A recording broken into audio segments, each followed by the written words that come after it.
Hey, Mike. What? Who's got next? What's good, y'all? It's your man, Hezo. Welcome back to the Blacktop, where I always got next, you feel me?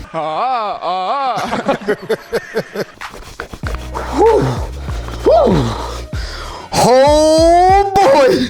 It got cold in Boston once again, man. Ice motherfucking Trey. You heard it here first. I don't care about the profanity. I am so hyped after that win. Y'all see the t-shirt, right? Y'all see the t-shirt. The Hawks are still alive, man.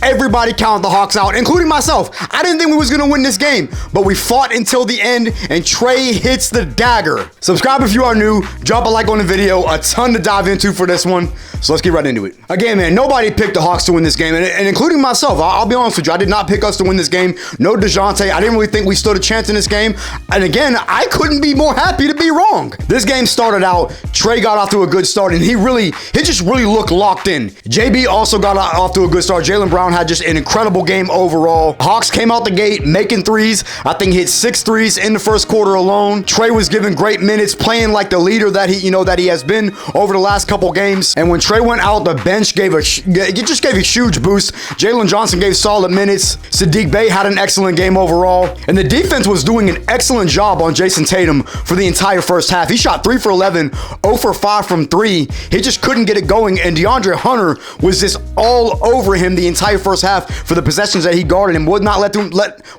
get to his spots, wouldn't let him just shoot over him. He was contesting everything. DeAndre Hunter played outstanding defense on Jason Tatum all night long. But Boston caught fire midway through the second quarter, up until the end of the quarter. They were just hitting every shot. Malcolm Brogdon really got going. He had another great game off the bench. Jaylen Brown just continued to light it up. He finished with 23 and a half. I think he shot like 10 for 13 and a half alone. Again, he had an incredible game overall, but the Hawks wouldn't go away, kept fighting, only down 8 going into the half. Second half started and the offense really came out struggling. Guys were not making shots. We really weren't getting stops. The lead just, it just kept fluctuating. It seemed like it was 10 to 12 to 13, and we just kept hanging around though. Eventually, the Hawks cut it to 6, but really just couldn't get enough stops. It seemed like every time we were to cut it to 6, Boston would go on a little mini run, get it back up to 10 to 12 points. Jason Tatum got going a little bit in the third quarter. I think he had like a 7-point third quarter. Not great, but he had a couple shots, made a couple plays, but he didn't have a great game overall tonight. And then in the fourth quarter, man, things got very, very interesting. Jaylen Brown continued to carry.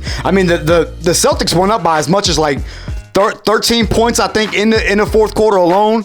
Jaylen Brown just continued to make shots. Boston continued to make plays, but Atlanta kept hanging around.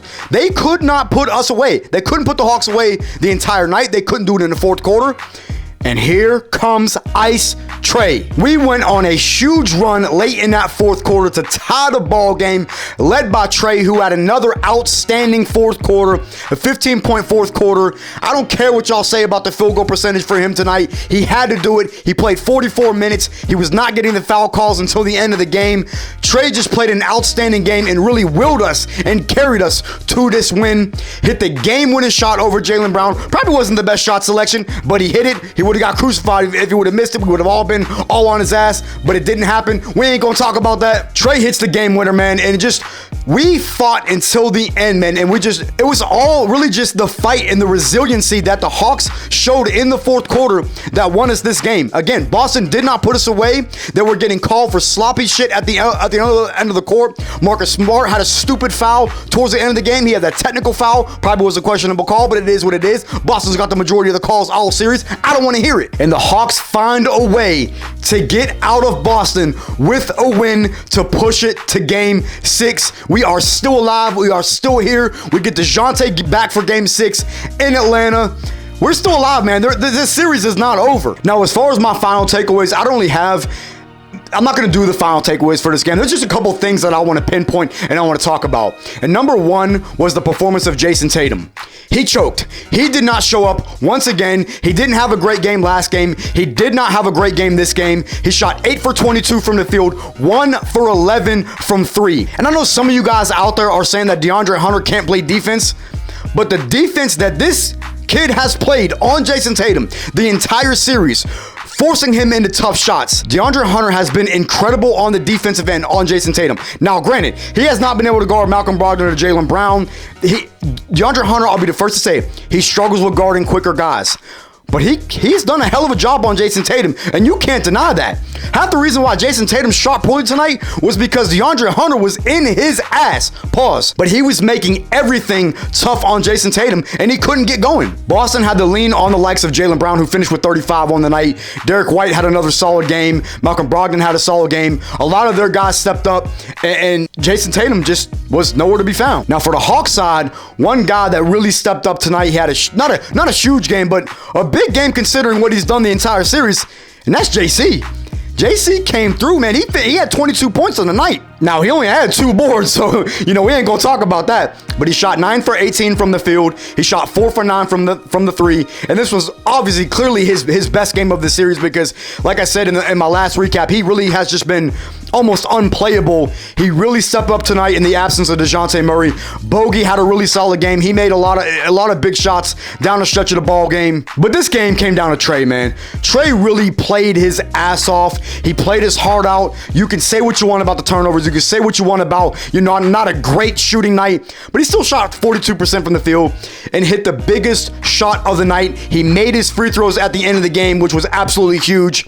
Trey was the X factor. Well, I wouldn't even call it the X factor. Trey is the reason why we won this game tonight, and there's no debate. Finished with 38 and 13 on the night, and I cannot be more proud of Trey. He's starting to get back into that playoff Trey that we saw back in 2021. And even if we do lose this series, Trey is he's starting to get that back. So by next season, once we're in the playoffs once again, we can get that more consistent playoff Trey Young that we saw in 2021. It's starting to carry over, man. And I'm so happy that Trey has played well these last few games. One thing that I wanted to point out for Trey is he played 44 minutes tonight. And I said it before the game even started, or said it during the game. I posted something on Twitter. I wanted to see Trey play between 42 and 45 minutes. He finished at the 44 mark, and we needed every minute of it. We could not keep Aaron Holiday on the floor with no DeJounte in this one. Trey had to pretty much play the entire game. And for the minutes that he got at being 6'1", he played a hell of a game, man. Again, I don't care about the shooting splits. He didn't shoot the greatest, but it was solid enough and hit the game-winning shot for the 100th time.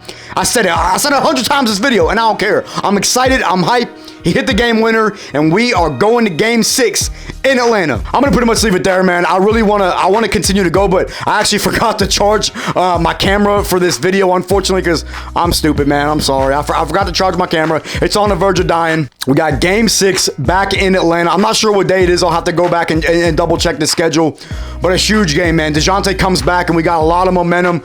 There is a chance that this can go 7 games, and even if we lose in 7 games, man, even if we lose in Game 6, man, I'm so proud of the way that these guys have fought in this series, taking this juggernaut head on to at least 6 games, potentially 7 games. If we can come out with a home win and in the return of DeJounte Murray, they're going to be fired up at home for Game 6, looking to push it to Game 7. We got a shot, man. We are here and we have a shot, and that's all you can ask for. Y'all let me know your thoughts down in the comments. What did you think about this game overall? What did you think about Trey's performance? Where do you see this series ending up? If you pick us in 7, man, I can't even say it anymore. I ain't even going to be mad. I'm not going to do it just yet. I'm just excited to be here. I'm excited that we have extended this series and we actually have a shot going back to Atlanta for Game 6. I've said it 100 times. We'll see what happens. Y'all drop a like on the video, and I'll catch y'all for Game 6.